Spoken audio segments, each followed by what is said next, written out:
Hi, good morning. How are you today? I hope you're well and I hope you're happy. I'm down in San Diego enjoying the sunshine. And today we've got a very special guest for you.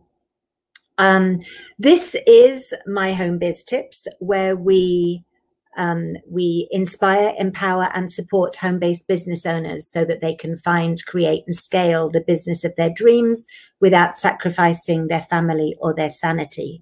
And one of the most important things that you need in order to be able to change your life or build a business or grow in any way actually is your mind and what's happening inside with your thought processes, because you might not realize that there are thoughts that you have which are stopping you from moving forward.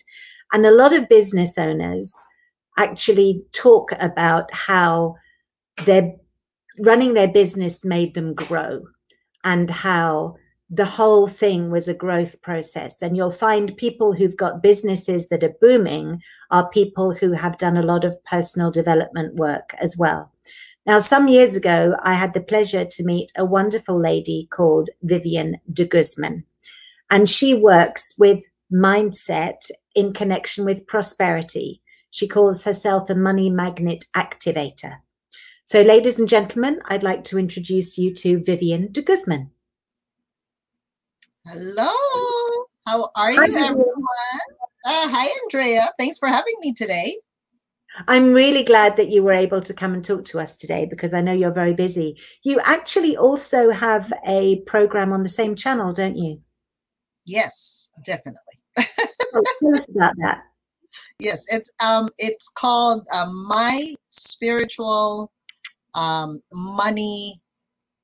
What do you call them? Oh my God, I have two shows. It's called My Spiritual GPS and My Spiritual Money RX. So one is Tuesday and one is Wednesday.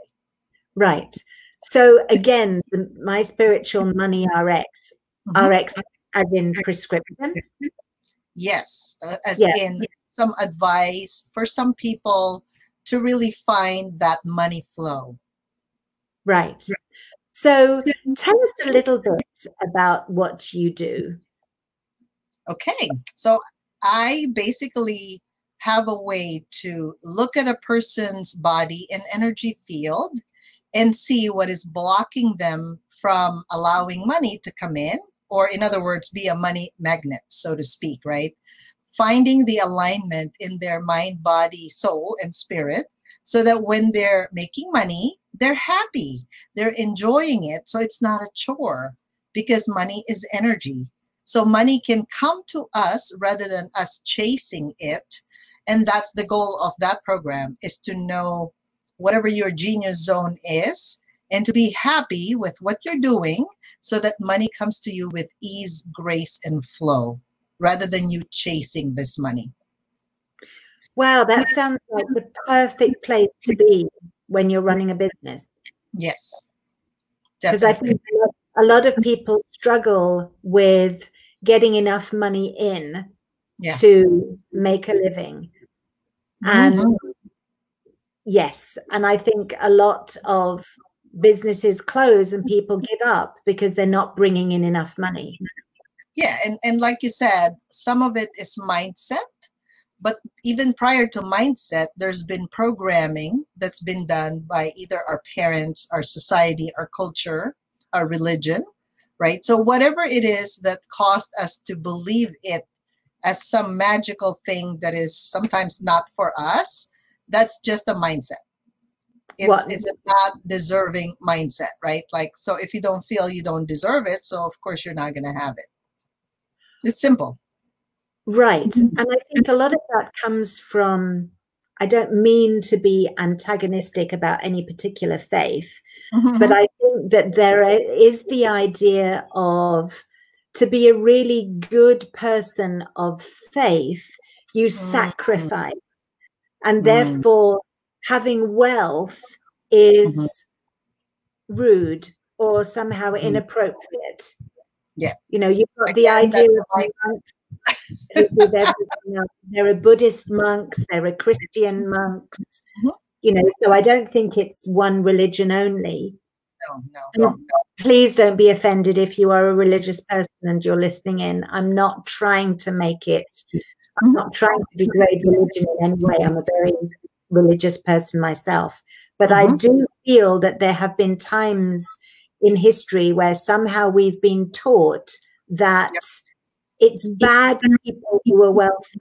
I mean, think of the expressions that we use around money. We talk about people being filthy rich. Yes, yes, That yes. is something that you'd want, isn't it, to be filthy rich? Right. Yeah. Because the association Mm-hmm. is that it's a bad thing. And people who are wealthy are perceived as people who have damaged somebody else in some way in order to get to where they are. That somehow becoming wealthy means causing suffering to other people. Right. And I teach this a lot, right, to my clients and even on my TV show. So I think part of that expression is because money is in all of our energetic boundaries. So physically, we need money to survive, right? Food, clothing, and shelter. That's our normal needs in life. Now, beyond food, clothing, and shelter, now if we desire more, right? And let's say our family didn't come from that rich or wealthy side, then wanting more may mean bad for them because they couldn't provide. Does that make sense? So that's the physical part. So the emotions come in because we have physical, emotional, relational, or relationship, and spiritual side, right? If you think of the colors of the rainbow, we have that in our field as beings, as human beings. So if our parents were not born wealthy, so to speak, or they have to work hard for the money, we start to associate meanings to that, if that makes sense. And our relationship to money becomes reflected in all our relationships with people, unfortunately. It really does translate if we go step by step in all of these different relationships. And then spiritually, if let's say our faith taught us that it is a bad thing, right? Think about it. How could it be a bad thing when they also need it? Like when they ask for contribution. So it's really not a bad thing, is it? Right? So it's just the way we associated it to be bad that makes it bad. Otherwise, you with your own brain can really look at things and say, I wonder why they think it's bad. Or I wonder why they think that's good. And then try it for yourself. Right. That's a good point, actually, because the idea of having to work extra hard and never quite having enough you isn't like really going real. there, right? You like going and participating in those activities. However, if you're invited, but then there's like a push-pull energy, you're not going to go either, right? So the same thing with money. If you invite it in your life and you're like resistant to it because you have that negative thought pattern, unfortunately, it doesn't quite come to you so easily. So then it's a push-pull. Like, do you want me? Oh, no, not really. Am I your friend? Oh, no, I don't know. So just think of the basic relationship you have with money.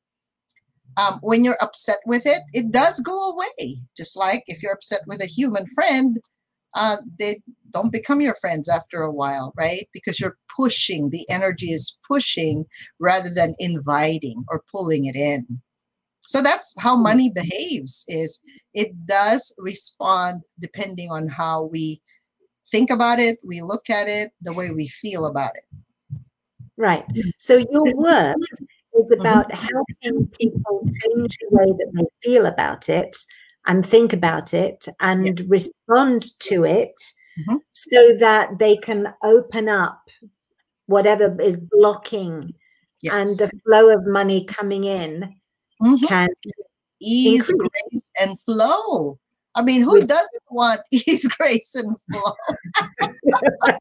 Well, that means that ease, grace, and flow to wealth sounds an awful lot more desirable than being filthy rich. Yeah. Although the result's the same, isn't it? Yeah. Well, you got to embody that too, right? It's not just in your head, right? Your body has to feel that. Because if you don't, Well, how are you like if you're inviting your friend, but then you're like, oh my God, I don't even know why I invited this person in my house. Do you think that person's even gonna come, or are they gonna feel that energy, that repellent energy that you are showing, or maybe you're not showing yet, but you're just thinking about it? They're gonna feel that, by the way, because it's energetics. Everything for me is energetic. So when you have a lot of negative feelings about something or someone, it doesn't quite feel good to have a relationship with them.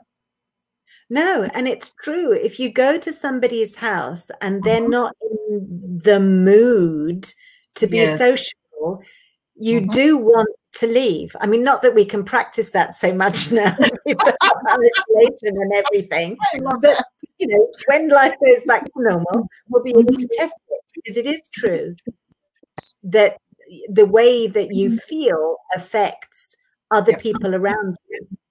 And because the way you feel is like a fuel, right? Like your car cannot run without gas or fuel. Correct. So if your feelings are majority negative towards someone or something, what do you think will happen? That's how we treat money. Majority of people in the world, unfortunately, treats it as such. Therefore, it's not very welcome in your life. So if you start to really open up a bit more to the idea of, well, what if money is my friend? What if it really wants to be invited to be part of my life? I wonder how money would feel. So just think of it that way. Just experiment on it, right? I encourage you. It's a great idea. Yes. Yeah. To make money into a character that you want to befriend, so that person then does nice things for you. Exactly. Right. Now, you haven't always been a money magnet activator, have you? I had the opposite mindset of I have to work hard. I had to work hard to actually have money in the past, right? Because I was raised like that. Again, the culture, the religion, the tradition, all of those were factors for me to really get to America. I came from the Philippines to even get here and be in this state, right? So it was a lot of unlearning. I call it unlearning. Yeah. Unlearning what I've learned in the past. Right. And you were in the medical field. You worked in the medical field, I was a physical therapist, right? And then I shifted to doing holistic work, helping cancer patients, lymphedema, even TMJ, you know, like your jaw issues, tension. So a lot of things related to stress and being sick, right? So being sick, what's the opposite of being sick? Being well. So I moved from the sickness industry to the wellness industry. Okay, that's nice. I like to feel both sides, you know? Right. Yeah, that makes part of something. Sense. Right. Yes. Were you always an entrepreneur? So I was a physical therapist. My parents were both employees. They worked in the United States Navy. It's called the base in the Philippines, right? And then, of course, so I grew up without entrepreneurship background. Right. Yes. And then when I took up my physical therapy, and then I said, I want to study more. I love studying. I just love learning new things. So then I took an MBA, Master's in Business Administration, while my two kids were growing up with my husband, because I thought that was an excuse for like date nights. I just like to combine things, you know. I love doing things together. And so for me, like, oh, it's kind of romantic, right? Going to school together, like growing together. I like that idea of growing together. That works. So that's what I did. And then you became an entrepreneur. Yes. So I had this, you know how your body just doesn't feel right? I think for a lot of people, it's either we go through that phase of suffering and sacrifice for the family and all that good stuff. But then when I had a stroke, I had this, it's like a mini stroke, because it was just a warning sign that my whole right side was numb and I was dizzy. I got up, I had to go to the bathroom, And I suddenly have my right side arm and leg like kind of bent. So we call that flexion synergy pattern. Like you look like this. And then I'm like, what's going on in my world? So a stroke metaphysically means really it's either you're choosing between life and death. And that was shocking to me because I think I was so stressed out. I was so busy at that time because I had my fourth child was born, but he was a premature child. And I had all these things I was thinking about opening another business, opening a business because I had a boarding care for the elderly. In other words, I was multitasking, right? I had a physical therapy. I was a physical therapist. I had 4 kids. One was premature in the hospital. And then I was running 2 boarding cares for the elderly. Just a lot, right? Wow. I love keeping myself busy. And then the universe and God said, stop, don't do that anymore. Like, stop whatever you're doing and look a little bit deeper. I think that was my wake-up moment to do something else. And it was when I was reading Louise Hay's book, and I was like, my God, I don't want to diet. That's what I realized is I had to make a choice. Life versus death. And do I want a life that I love, or do I want a life that I'm disabled? And that was not a choice with 4 kids, right? No. And a husband and 2 businesses I'm running. And I said, I need to reevaluate my life at that point. Wow. And that was my aha moment, my shocking aha moment to stop what I'm doing and change to something else. So I'm not saying you guys have to have like these big, devastating, catastrophic moments to make a decision. I think COVID itself was already catastrophic and devastating for most of us. That should have woken us up to do something else if you're not happy with your life. If that makes sense. Yeah. Yes. Yeah, they've been talking about a reset, and in some ways, it certainly at the beginning it slowed us all down, didn't it? Yes. And I know that people were getting into better habits, better communication with the rest of the family because suddenly everybody's at home. People were beginning to have meals together at the table, which they hadn't had before, and sort of enjoying time together because there wasn't anything else to do or anywhere else to go. I don't know whether that still exists or not, but yes, it was a time for a lot of people to rethink, and I think a lot of home businesses sprung up during that time. Yeah, definitely. Because like even you and I are familiar with some of the principles we learned, that we have a core, which is us, and then we have our family unit, and then we have our work. But sometimes I think we try to reverse that, like we put work before family. And we never feel good anyway, right? When our life is not quite on track. And whatever is important to you, like if your values are family first before work, it's really up to you. Everybody's individual is an individual. So you choose the values you choose to honor, and then you live your life like that. So obviously when you live your life based on your values, you're going to feel good no matter what, right? So obviously when some things happen to us, we call it maybe negative experiences. They're not really negative. Sometimes it's a check and balance so that we can look at ourselves and go, okay, am I living it based on, what makes me happy, based on my design? What is it, right? And then you can reevaluate and change for the better. It's just an opportunity for change. So I look at all these negative things as opportunities for change.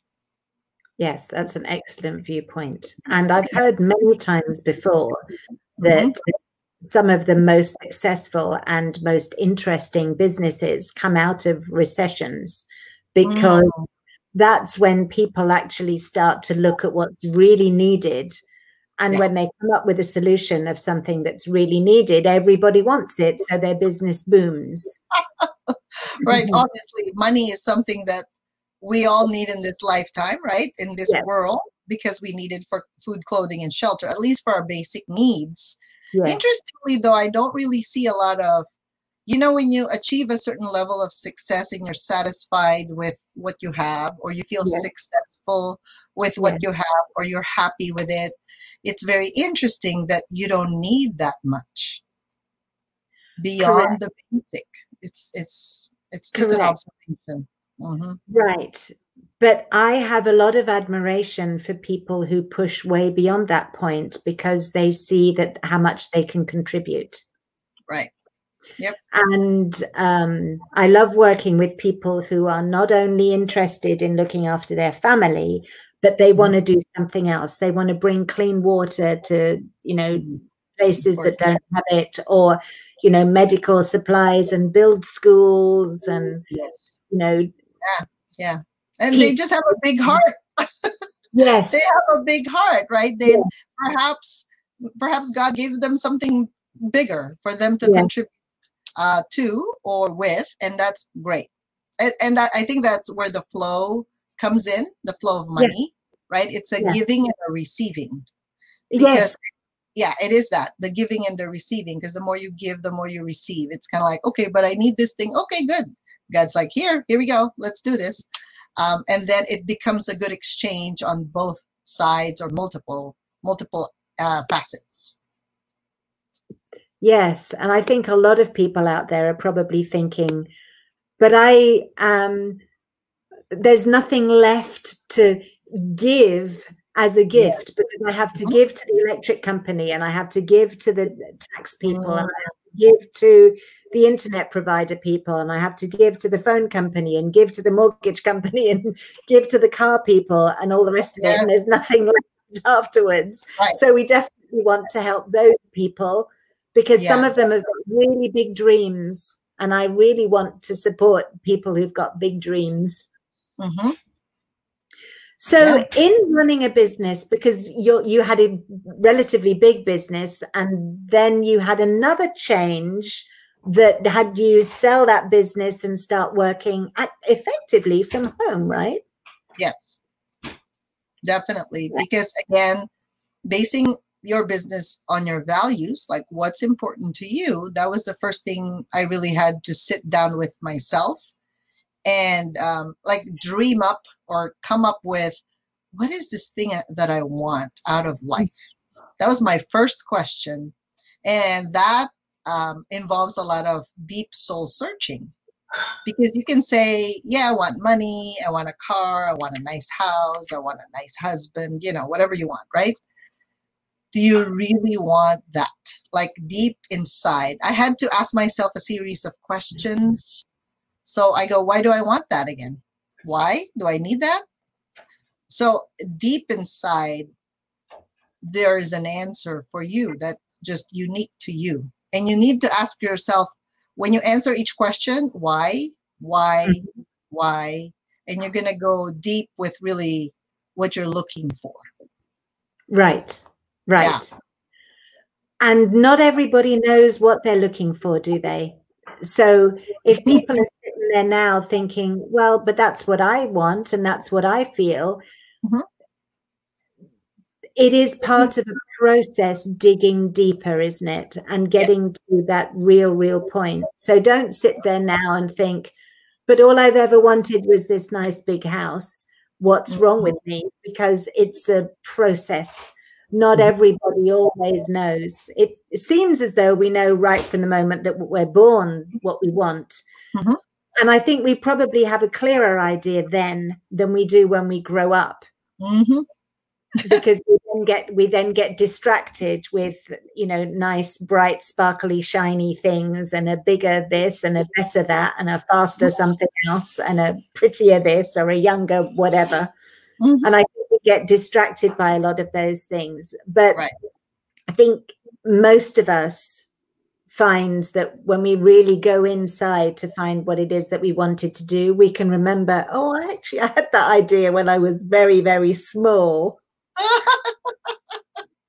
Yes, exactly. And we build from small, right? We don't get bigger immediately. There's always the beginning part, then like small, medium, large. So it just depends. Like for me, I've used a lot of human design, astrology, numerology, Chaldean numerology. So I've used different disciplines to arrive at the conclusion of, okay, what is it really? Who am I? Where am I going? Anything about my past that influences me, right? And what am I creating in the future? So the first thing for those of you that are just starting, let's say you're an employee and you would like to be a business owner. So remember this, your per hour is not your, it is not the one you're going to ask from someone. So if you're making 50 bucks an hour, let's say, or realistically $25 an hour, you're not going to charge $25 an hour when you open your business. Because if I think of a business as a baby and I need to feed this child, right? It is a baby. It's not you. You are not your business, right? So if some of you are like, well, I just want it to be simple. So that means you just replace your job, right? So if you're used to making $25 an hour and you would like to collect the same $25 an hour, well, that also means you probably have to work 8 hours a day. To have a business is to have a child that you needed to feed, to clothe, and to provide shelter for. So you cannot charge $25 an hour. You have to either double it or triple it in order to pay for the expenses of the child, of the business, because the child would need food, clothing, and shelter.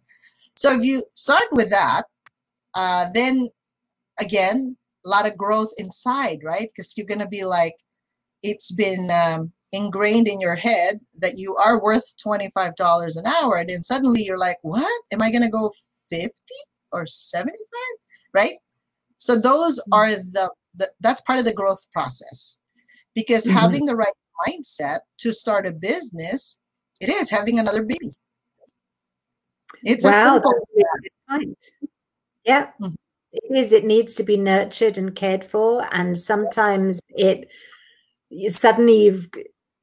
needs new shoes, or yes, something, new clothes, new hats, new everything.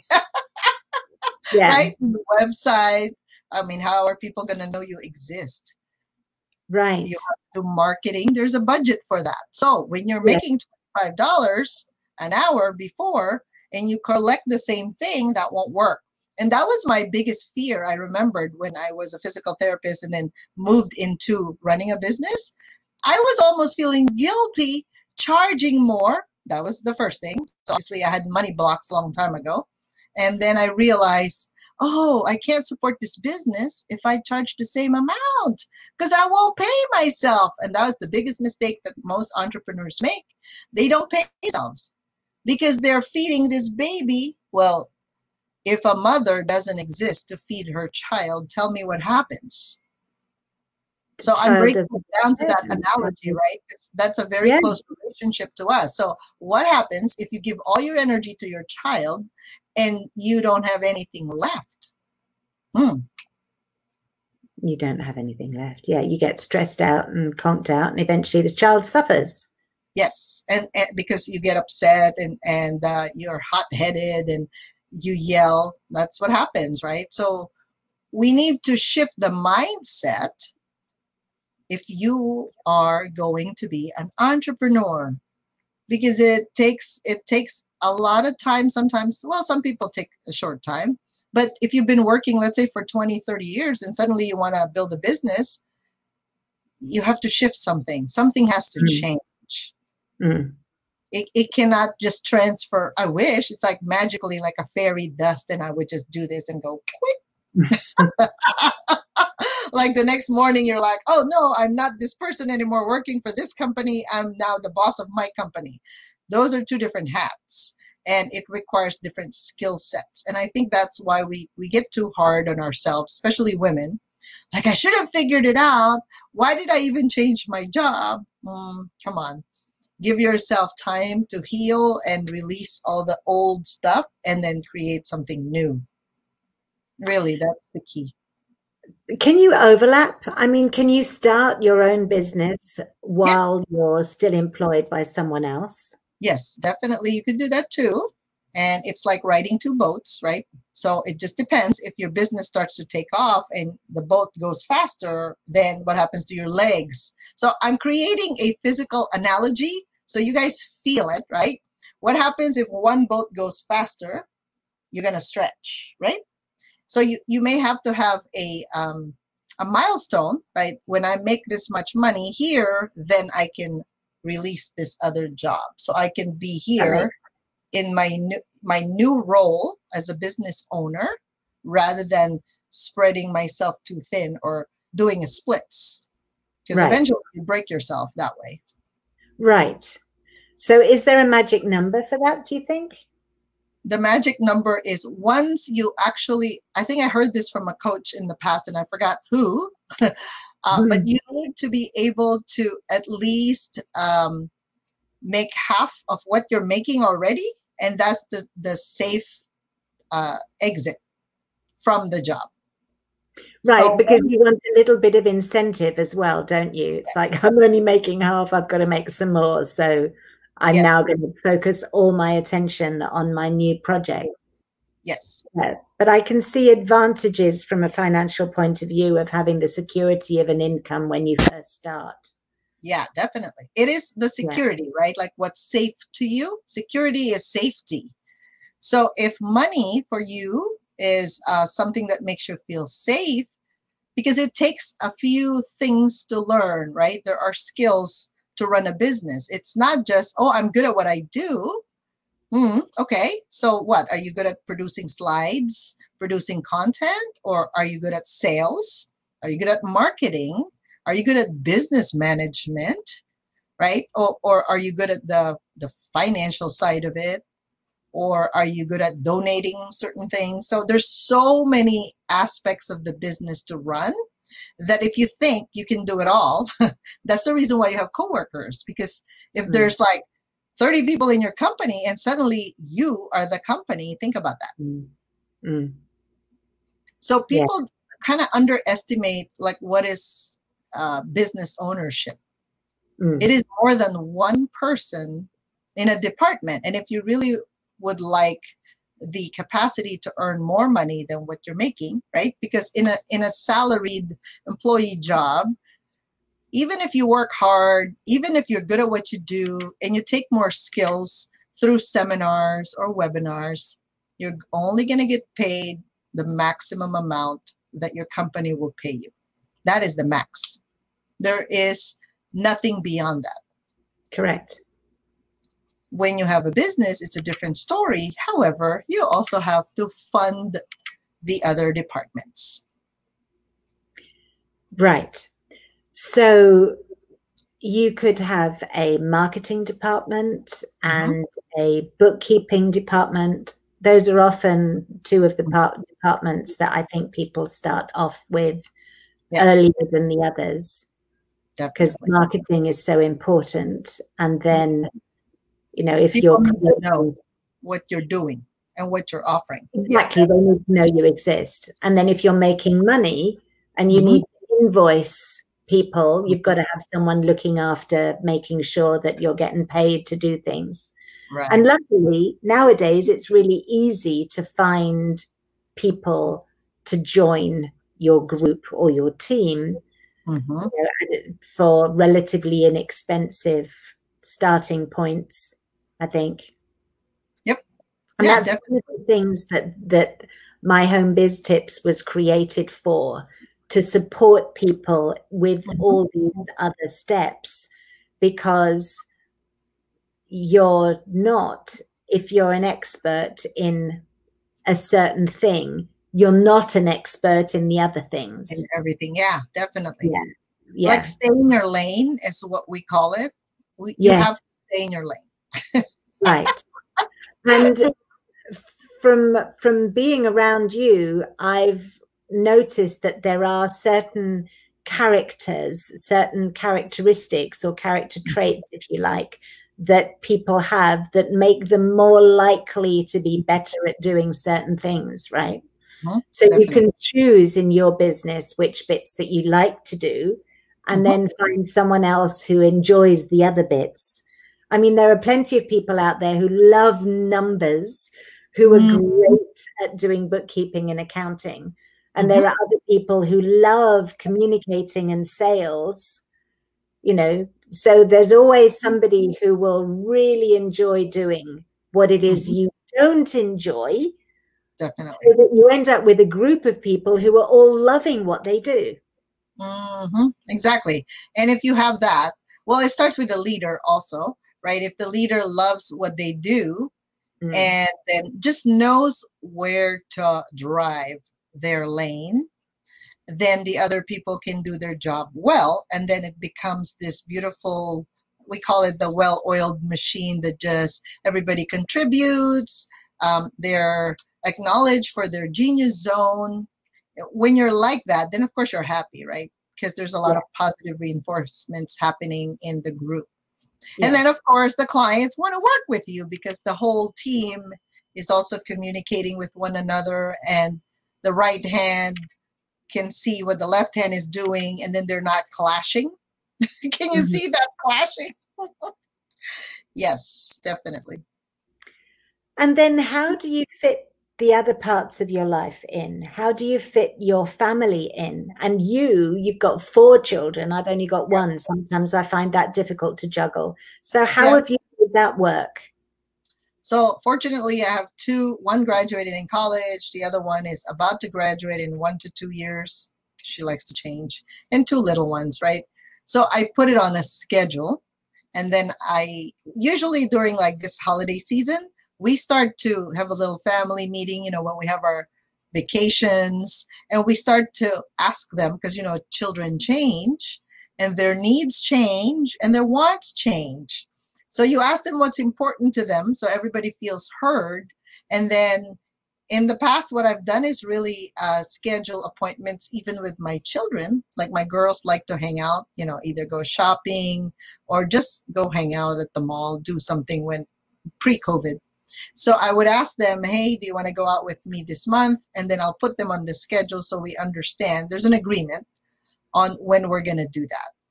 It also teaches, I think, my children to ask before, you know how people just go, they assume that you're the mother, that you're supposed to do this. There's a lot of misunderstanding there. So I actually show them my calendar and I say, hey, you want to hang out? I'm free sometime this week. When would you like to do that? And then I put that on my calendar. So then there's an undivided attention given to them, and we share the same interest during that time, rather than me thinking about, oh, I got to work, I got to do this, you know, the multitasker in an entrepreneur. So scheduling really helps, and they understand the value of that. Like, oh yeah, you make an appointment. It's just being polite, right? And respectful of your time, their time, because they're also doing something. So that's what I've done that in the past, calendaring those appointments. It works. Yeah, that makes complete sense. Putting a calendar and then having a structure. It does seem, with every conversation I have or everything I write, it all does seem to come back to having a system in place and having structure in place, you know, having a routine, having a rhythm, you know, basically repeating the same thing. Right. There's a rhythm. Like, look at the weather. There's a rhythm, right? Winter, spring, summer, or fall. We can't change that. Now, if you go with a rhythm, like the moon has a rhythm, the sun has a rhythm, right? There's a daytime, nighttime. So if you like to make your life chaotic, it's really up to you. Now, some people that are super organized, sometimes they're like, I really don't want to do that, right? But the excitement is in the craziness of not being organized until you can't catch up. So there's always the beginning and the end of everything, right? So let's say you're super organized and you're like, oh, I want to try to be just crazy and not thinking about any structure. Go for it. You'll see. And then you can be in the middle and go, okay, I like a bit of this and a little bit of that. So now scheduling doesn't mean that you have to fill up your whole schedule. Please don't do that. If you're the boss, you shouldn't have an 8-hour job. Like, I like freedom. That's one of my values. So If I say, I feel like working 3, like my body, a muscle test, and I go, today I may work for 4 hours. Okay, or 3. Actually, today is a 3-hour thing. So then that's it. After that, I just have to say, okay, I'm done, because you've achieved your max, like your energy level. You're only productive during that time. Yeah. And that's what you do. That's why you're the boss. You're the entrepreneur. Now, if you work for someone and it's an 8-hour job, that's the regulation, right? You decided to enter that. So then you do that. Look at people that really work 8 hours, 5 days a week. They're exhausted. I haven't met anyone that has a lot of free time. They think that it doesn't exist because their whole life has a schedule. But they always seem to be desperate for the weekend, don't they? People who. But then when you get back home, look, what do you need to do? You need to clean your house. There's so much. So the delegation piece in an entrepreneurship is very appealing for most people. It's crucial. It is. It is. The rest and the rejuvenation is critical to your own health and well-being, your own sanity. Right. So that's how you fit it all together, and it makes complete sense. When your children were smaller and you couldn't sit with them and schedule them in, then how did you manage that? Well, I just scheduled the park time with them. Right. Going to the park because I like nature, so exposing them to that. In the playground, there's different kinds of equipments, right, that they could use and they could explore. Well, that's the physical therapist in me, right? So as they grow up, their interests change. Yes, that's right.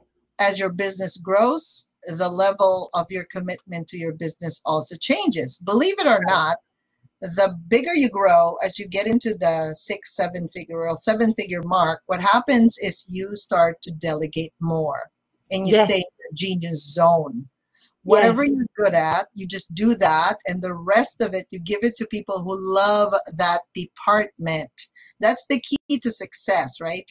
When you can let go and stop controlling everything, you can just stay in your lane and be happy and just work how many hours you like to work. That's really the key there to a 7-figure or $1 million or more income. Delegation is the key. And if you do a 6-figure, like 100,000 to 500,000, there is a lot of massive imperfect actions because you're still trying different things, and that's okay, right? And then when you're transitioning from employee to entrepreneur, you really need to learn a little bit more about what's important to you. It's not what everybody else is doing, right? What is important to you? Because if you are the lifeblood of this business, why are you looking at someone else? You can look to just see, okay, what are they doing? Would I like that? Can I interrupt you a second? Sure. Did you say massive and perfect action? Imperfect. Massive, imperfect action for the 6-figure earner, 100,000 to maybe 300,000, right? Because it's the transition, right? When we are growing something, then you got to do something. It's not like I can meditate all day. I could do that. That doesn't mean it's going to come to me because I live in a physical universe. I still have to do something to make things happen. Now, I have to choose what are those activities that'll generate that amount, right? With ease, grace, and flow, rather than run myself ragged to get that income. That is not what I am advocating. Right. Because if you don't know what's important to you, you're going to go against your own values and you won't like, even if you made the money, you won't like it anyway. You won't like it and it won't stay. Yeah. Because it'll know that you don't like it and it'll go off and find somebody else to hang out with. Exactly. That's your best friend money, right? Right. Now, I think you said a couple of really important things. And one of them is that it's imperfect action. And I think a lot of us are waiting till things are just perfect. And until we don't want to send out that blog because it's not quite perfect. And then when we do publish it, it's actually 3 weeks late because we've been sitting on it for a long time, or we don't want to release this product because it's not quite right. And you're saying that things can be imperfect and still work. Yes, definitely. I learned this a lot. You just have to have a structure, right? Like a skeleton. You know how when you build a house, you really don't know how it looks like, except if you're a perfectionist that every detail has to be right. No, you're like, well, I kind of like it like this. The bedroom is on this side and it's 2 stories. Like you have your own ideas. You give it to the architect draws that, and then the people start working on it, right? So when you're building a course, you do have to decide, okay, I always reverse engineer my process. So I go look at what outcome would I like my clients to have. So for example, my prosperity mindset bootcamp, that's a six months, because I notice I'm very fast as far as energetics, right? However, not everybody can process as fast as I'm doing things. So therefore I go, okay, so what do they need to feel safe? First question, because they're moving from employee to entrepreneur. 6 months gives them some time to clear or change their mindset towards prosperity. What do I really want to have in my life to be happy, right? Because you got to be happy. Otherwise, what kind of business are you creating when you're like, oh my God, I got to wake up and do this again? That's not happy. People are not going to come to you when you have a lot of resentment towards what you're doing. It doesn't work. Right. Yeah. Like, why do I hang out with you? I don't like you very much. Yeah. Unless you like tortured, right? Or sacrifice yourself. It doesn't work like that. People love to feel welcome, and people want to be in a group wherein they feel like they're growing with other people. So this transition from employee to entrepreneurship, I notice it's not an overnight thing. It's not a 2-month thing, not 3 months. And I'm like, okay, how long does it take for people to really get it? And I've run enough programs to observe that, because you're going from, let's say, a 5-figure income to maybe going on 6, or maybe you're in a 6-figure income, but you're an employee, you're not an entrepreneur. So there's a shift that's going on, right? There's a change that needs to happen, not just mindset, physically, emotionally, mentally, and spiritually. Like everything changes. So that's why I gave it a 6-month thing. And it requires some energy work. It requires a difference in mindset. And then the attitudes, then the behaviors, our beliefs about money. Well, because we do have our own beliefs. It doesn't mean it's true for everyone. It's true for you. But the question is it helping you or is it hurting you? So you really have to know what that is. And you have to calm down. You have to stop stressing. That's really the number one key. If you're stressed out all the time, I don't know if money is going to come to you. Like, do you like hanging out, Andrea, with stressed out people? I just think about it. No. Nobody likes, oh my God, I can do this. I can do that. Oh, I'm like, okay, what do you want now? Yeah, it's actually hurts almost in a physical level when people around me are too stressed and agitated. And I have a daughter. She's now grown up. I'm looking as if I'm looking to see where she is. She's upstairs. How old is she now? She's now 14. Oh my goodness! Wow. And I have a puppy who is 8.5 months old. Okay. And I have a husband. And so I live in close proximity to other people and other beings. And it's very interesting. They all avoid the person who's stressed out. Even the dog does it. Oh, yes, definitely. Just moves away where there is stress. So if somebody starts getting angry and upset about, I don't know, it happened earlier today. Before it happened with you, it happened with someone else. A computer not working properly. And people get wound up. You sort of see other people moving away. Yeah, Those it's a who try and push help, when they energy. realize they can't help, they just move away. It's a subconscious thing. The aura, or the energetic field, becomes erratic, like a spiky thing. I mean, do Yeah. you like spiky things? Just ask yourself, if there's a spiky plant and you're hiking, you move away from that, making sure you don't get hit by the thorns, right? Right. Same thing with people. They don't realize, or maybe they're not conscious when they just blow up. So there's so much pressure inside their body, they have to blow up. And of course, you just push people away. Yeah. And you can do that in your business. So you guys that are thinking about having a business, or you're in business and you're always upset, you're pushing money away. That's what you're doing. Yeah. You're being a spiky thing. Yep. Yeah. That's what's happening. So of all your years of experience in the different areas that you've worked in, what's the one piece of advice that you would give to someone who's starting out?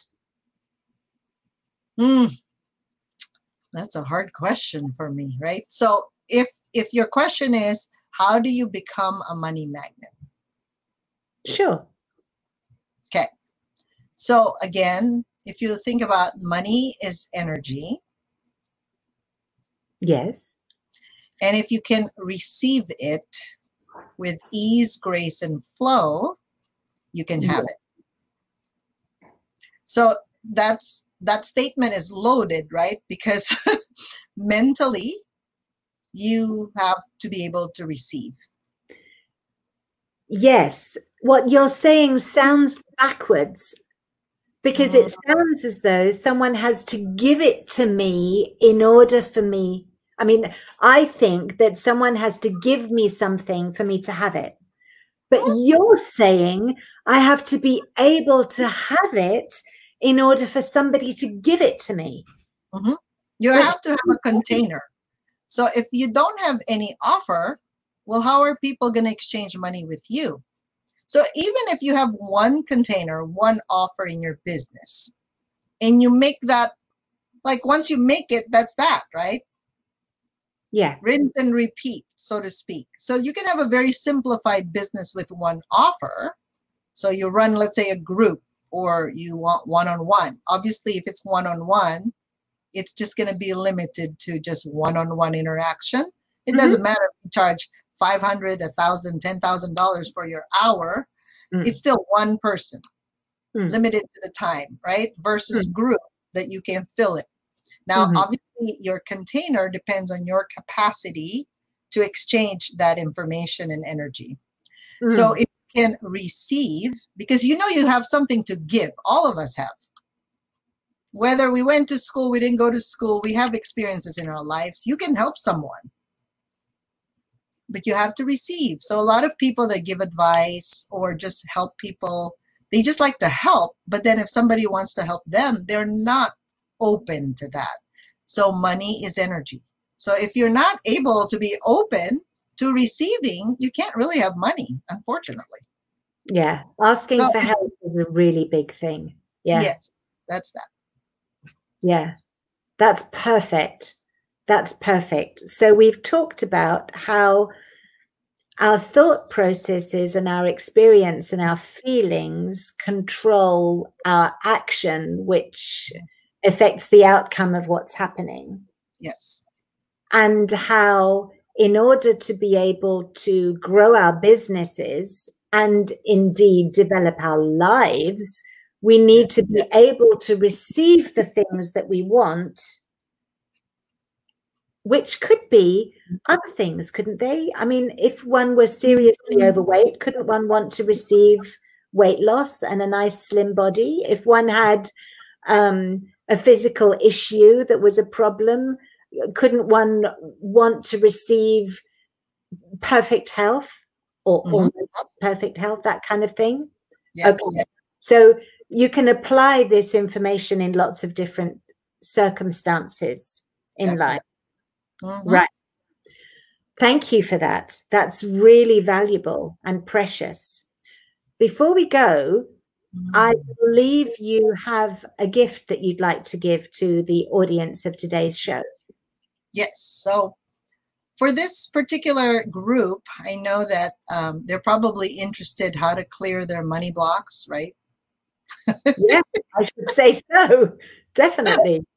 So you can go to overwhelm911.com and you can see my site there. And if you keep on scrolling down, you'll see this book called Money Blocks. 8 steps to get to 6 figures in 90 days or less in any economy. Wow, 90 days is not long. 90 days is about 3 months, right? Yeah. And it's been a #1 bestseller in Amazon. You can get it in an ebook format, or you can get a book.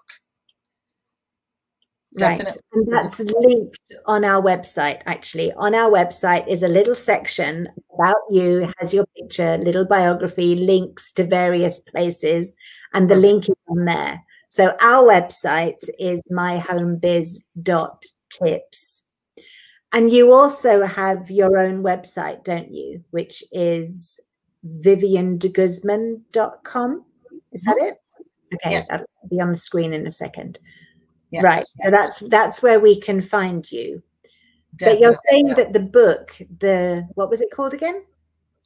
Money Blocks. 8 steps to get to 6 figures in 90 days or less in any economy. Right. But that's on a different website. That's overwhelm911.com. Overwhelm911.com. Yes. Okay. That sounds like we don't want to be. So the money the solution we find if we find out. So if you can find the solution before you even have the problem, that's a great book to have. Yes, it is. Yes, it is. Definitely. Cool. Thank you. You're Thank welcome. you very much, Vivian. It's been an absolute pleasure talking to you this morning. Thank you, Andrea, for inviting me, and I hope to see you guys either on my website requesting that, or definitely reach out. If anybody would like a free clarity call, they can also find it in that site. So thank you so much. Perfect. And look out for Vivian's show on this network as well. This is JP Media Network, and Vivian's show is called My Spiritual RX. Money RX. Money RX. Wednesdays at 12 p.m. Okay. And this is Tuesdays at 11 a.m. Okay, awesome. Perfect. Thank you, Andrea. Thanks, Vivian. See you again soon. Okay, bye-bye. Bye-bye.